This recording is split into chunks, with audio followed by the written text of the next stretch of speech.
Would you like to do a podcast ad spot exchange? Hit me up at frankietees@substack.com. If you're a cult survivor, check out frankietees.creator-spring.com. Trigger warning. Some people may find topics discussed in this episode difficult. Please proceed with caution. Welcome to the world of Cult Kids. Welcome back to Frankie Files Podcast, episode 92 on Frankie Tees. We're covering chapter 30 and 31 of the book Transformation of America, The True Story of a Mind-Controlled Slave by Cathy O'Brien with Mark Phillips. And it's been incredibly shocking, laying details out of, how mind control is executed, and it's trauma-based. And that's what I wanted to talk about at the top of the show. One of the things I hope to do with this podcast, and you can see since its inception, February of 2022, I have breached multiple topics. I'm not straying from the main concept of mind control. Cults leaders are criminals. The people who lead cults into the corruption of sex abuse, financial abuse, family separation are criminals. They're exploiting money or, trafficking, forced labor. And what we're hearing in Cathy O'Brien's story is the cult of cults who are behind the doors in the U.S. government, using everything they know about mind control to subdue those who they would use as messengers, as sex objects, as private porn stars, who they stream amongst their best friends, the other world leaders, streaming their movies while they rape them. What could be more fantastic? And for me, we're exploring depths of insanity of our leaders. This is the same traits I experienced from a cult leader, an Italian fascist female from California who married a man from New York, Dan Sperato, and then founded as a couple a church in Long Beach, California, as was the style of New Age churches and Christian churches in the 70s. And you can see this format throughout the 60s and 70s in America. In it is the same formula of mind control that is being used from our U.S. government. The few who are corrupt have done what they can to corrupt others. They need to get us tasting and liking what they want to corrupt our minds. And I've been making an exploration personally about, for many years, multiple years, probably 3 years, sex control is the most powerful form of mind control. Getting control of your sexual desires or creating false desires that align with someone else is a powerful, gruesome way to control the mind. And I experienced this directly. Sex cults are dangerous. Now, this cult Cathy is describing is a sex cult. They weave sex into every single encounter, including death. Every fetish, everything they can think of, these women are made to do, and young men. As we delve deeper into the Cathy O'Brien story, we have to meet Senator Patrick Joseph Leahy, born in Montpelier, Washington County, Vermont, March 30th, 1940. He graduated St. Michael's College, Winooski, Vermont, 1961, received a JD degree from Georgetown University in 64, admitted to the Vermont bar in 64, and commenced practice in Burlington State's attorney in Vermont from 1966 to 1974. He was elected as a Democrat to the U.S. Senate in 74. Throughout this whole Cathy ordeal, re-elected in 80, 86, 92, 98, 24, 2010, and again in 2016, and served from January 13, 75 to January 3rd, 2023. The man recently retired after 50 years. Continuing to read from his website, the .gov. He was president pro tempore, December 17th, 2012 to January 3rd, 2015. January 20th to 2021, January 3rd, and 2023. Chair Committee on Agriculture, Nutrition, and Forestry. Welcome. Welcome to the world of cool kids. I'm not reading all the qualifications, but I wanted to go down to Committee on Appropriations, 117th Congress. He was not a candidate for re-election to the Senate in 2022. So he retired January 2023 in my notes here. So he's been a senator in Vermont for a long, long time, half century. Reading Cathy's stories, sometimes you just have to stop and Google just to understand. You mean the long-standing senator who was president pro tempore a few times in the Democratic Party, who's been a senator since 75? The guy who just retired after 50 years as a senator of Vermont? Yep. So he's walking in public and held as an esteemed member of society. Oh, but according to this mom, author Cathy O'Brien, he's a pedophile. And he has a pedophile agenda. It isn't just he's a pedophile at a shopping mall wishing for kids. He's engineering and helping and excited about engineering sex slave multi-generationally once they find one they like. That's what we're going to talk about today. It's chilling. Now that we reviewed his societal standing, it's a bit unbelievable. This guy's gee-gosh smile pictured at his .gov website, and his reputation lives on so well. It's an injustice to all the children he's touched, and not in a good way. And more that he is still actively in power, maybe not in the Senate, but he's got the book out now called A Path Taken. Again, Patrick Leahy, Leahy. I'll bet none of it covers what he did to Cathy and her daughter, Kelly. An excerpt from Transformation of America, Chapter 30. Cathy says, Senator Patrick Leahy, Democrat, Vermont, who served as vice chairman on the U.S. Senate Intelligence Committee in 85 and 86, was a friend of Senator Byrd with a Y. Leahy's position on Byrd's Senate Appropriations Committee, coupled with his former position in intelligence, afforded him an inordinate amount of power and influence. While I had cause to have contact with Senator Leahy on numerous occasions, Kelly was apparently more familiar with him than I. This was evidenced by our meeting with him in Vermont in the late summer of 85. Cathy goes on, the pilot flew us a short distance to the top of a mountain, where we landed in a clearing next to a house that appeared to have no other access. The place was run like a fortress, and two guards in suits met us as Kelly and I emerged from the helicopter.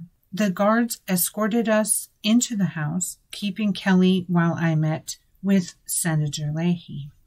Continuing with the excerpt from Transformation of America by Cathy O'Brien, she says, I delivered the documents and messages as ordered. Leahy then proceeded to explain that he was aware that my death was imminent due to my groundwork participation in NAFTA, and that subsequently Kelly would be traded to the West Coast pornography operation. Not only did he obviously want to join in on using me up before my 30th birthday, but he had tracks to cover up where Kelly was concerned. Cathy O'Brien says, most of my traumatic encounters with Leahy were alien-themed, but he often relied on my Catholic upbringing to drive his points into my mind. From my perspective, Leahy was unquestionably one of the most intelligent criminals of this entire shadow government. His carefully contrived chameleon-like characteristics provided him the latitude of appearing to share the principles and beliefs of whomever he was masterfully manipulating on both a national and international level. He won Reagan's respect through their shared diplomatic ties to the Vatican and his Irish Catholic heritage. While he appeared publicly to oppose Byrd on Senate appropriations issues, they actually worked together behind the scenes in their shared world dominance efforts. Again, from Cathy's perspective, she says, my perspective, Leahy was a loner who had his own agenda and answered to no one I knew. Leahy's intelligence was often manifested to me by triple depth meanings to his words and actions. Everything he did was for a deeper purpose, and this trip to Vermont proved to be no different. Cathy goes on, Kelly and I had been given what felt like a sophisticated variation of the NASA CIA designer drug Tranquility, which turns us into the robotic mind-controlled slaves that Senator Leahy preferred. The Frankie Files. As the drug was overtaking me, I attentively listened to what Leahy was saying.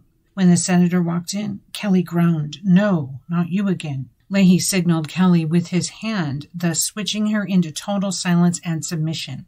Then, accessing specific personality fragments that previously recompartmentalized in my mind from Bush's and Bird's sexual abuse of Kelly, Leahy began undressing. His pale skin looked even whiter against the white eyelet sheets, which seemed to accentuate the perversity of his pedophile actions with my daughter that I was forced to watch. His torturous abuse complete, Leahy ordered Kelly and me to follow him downstairs to his torture lab. I'd seen and experienced basement spy conditioning torture chambers before, both in U.S. and Mexico, and Leahy's torture lab looked more like a NASA lab. His access to the latest advancements in electronic drug mind control technology was consistent with his ability to use it. Cathy says I was immediately strapped to a cold chrome and stainless steel table by the two guards. Leahy began reciting, quote, "Cross your heart and hope to die. Stick a needle in your eye." A wiry needle was pushed slowly into my right eye while Kelly was forced to watch. This entire ordeal was directed for trauma purposes primarily at Kelly, since Leahy figured I would be dead soon anyway. Quote, "If you holler, if you cry, Kelly will be the first to die. Pray to God and Bush will hear, because his eye now has an ear." Leahy interrupted his poem to explain that I was now a computerized link-up to Bush's eye in the sky, with the needle-like antenna transmitting every word Kelly spoke. He continued with me, "Each word you speak, each breath you sigh, your eye transmits to the eye in the sky." Kelly believed it, which locked her into silence. Leahy's secret was safe for the moment. This was not the first time Leahy transferred apparent sensitive U.S. government intelligence information to Bird through me, Cathy says. Continuing, I had photographically recorded numbers in my mind's computer banks ever since Leahy prepared me for the task some months before at White Sands Missile Base in New Mexico. It was there in the top secret mind control area of the base that Leahy subjected me to extreme tortures and high-tech programming. Combining purposes, as usual, Leahy was saying funding will continue to be approved as long as mind control projects such as this continue to receive your full attention. I was treated like a lab animal with no apparent regard for whether I lived or died. Cathy says, I was put in an electrified metal-walled and floored cell, referred to by some as the woodpecker grid, which provided inescapable physical torture. Cathy says she returned with Kelly to Tennessee. Quote, I had suffered excruciating pain and irreparable damage to my right eye, while Kelly psychosomatically suffered respiratory failure due to his extreme traumas. In my comments, Leahy was part of abusing and conditioning and using up Cathy O'Brien before her 30th birthday, while helping break and traumatize her daughter to be enslaved through her life the next 4 years? These are stories too difficult to believe. And yet, as a reminder, this book was written as a testimony to be presented in court. The judge at the time deemed it too hot for reasons of national security. And as Mark Phillips said, whose security? That part of the story was at the top of the book, the part that Mark Phillips wrote in 1995 when it was published. It's in its 17th print edition now. But the reminder, this was a testimony of a woman who escaped and started writing things down. There's very little reason for such a far-fetched story, were it not true. This is the logic I'm using here. What on earth would this woman have to gain by disclosing a lie so tall if she wasn't looking for justice for her and her daughter? And all those people all those other kids that he got to touch. The part, of course, most difficult is his continued position in the Senate after the publishing of this book. So it was clearly suppressed. The information was suppressed successfully from the Vermont residents and anyone else who had power to toss him out. Let me guess, for reasons of national security. Yeah. The Frankie Files. In chapter 31, Cathy is being used up before her recorded land porn death snuff film that they've got all lined up. It's a party. These guys don't waste a chance, do they? A no-waste society. Everyone keeps chatting to her about her death in obvious enjoyment of torturing her. My God, what has this humanity come to? She'd already seen a slave be put to death and knew it happened around age 30 for most. The sex slaves are too old then. Sex, message delivering via electrocution, trafficking in covert means, and using hand signals and words to access that during this chapter. Again, the common forthright style with which Cathy describes the routine is most alarming. You just can't make this stuff up in a manner it's presented. Way too much detail and confirmed storyline throughout time since 1995. For those of you struggling with this story, I do sympathize. Truth is hard to stomach. It's wrenching at times.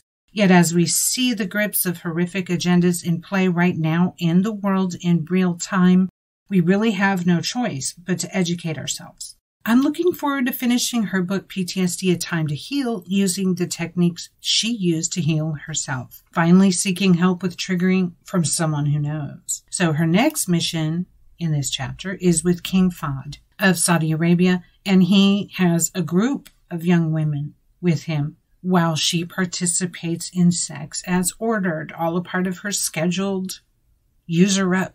As Cathy endured water deprivation, one of the guards teased her with water in front of her. This type of ongoing atmosphere is the most stomach-churning to me and completely reminds me of the taunting atmosphere in the cult I survived, only times 10. Mine was with men and women, and all under the guise of spirituality, not politics. Is there any difference to the underlying motive, though? Control. Cathy delivers a message to King Fahd of Saudi Arabia from President Reagan at a 3 a.m. meeting, and I can't remember the location, part of which is, quote, "United we stand to conquer all in the name of world peace and world order. And I am confident that together we cannot fail. The more Saddam destroys is that much less for us to do and deal with when we implement the order. In the meantime, we all have much to gain and not a moment to lose." Cathy goes next with her daughter after all the abuse of late, back to Tennessee, where Alex Houston and his capacitor business will finally, and not a moment too soon, lead her to the meeting with Mark Phillips, the only guy who finally cares about these two throwaway people. Heading into chapter 32 next week, we'll leave the cult with Cathy and Kelly, mother and daughter who are in real life now, fighting to educate people what mind control really looks like, not the tinfoil hat. See the show notes for the links, please. And there's a little bit more I have to cover from chapter 31 as well. Cathy O'Brien is on locals.com, and that's a great place to see her most recent postings. We're fortunate to have someone like this and should not waste her knowledge. There's much propaganda in the United States and the world which has been endorsed as important. When looking from a different and critical perspective, it costs us nothing to consider stepping away from the worldviews a moment that were put in place by white males which dominate our spectrum. With those go patriarchy views, which all races practice, the subjugation and sexual enslavement of women, using religion, using politics, using slavery. None such shero have ever fought as Cathy O'Brien. I can't say that enough. Thanks for listening to Frankie Files Podcast. And always keep critical thinking. You're listening to The Frankie Files. FrankieFilesPodcast.com. Welcome. Hi, I'm Frankie Tees. As a writer and survivor of SA and CSA, I'm here to report on the story of Cathy O'Brien, one MKUltra victim. Her 3 books and her documentary will be the topic of Season 3 of Frankie Files Podcast. Find out more at FrankieFilesPodcast.com.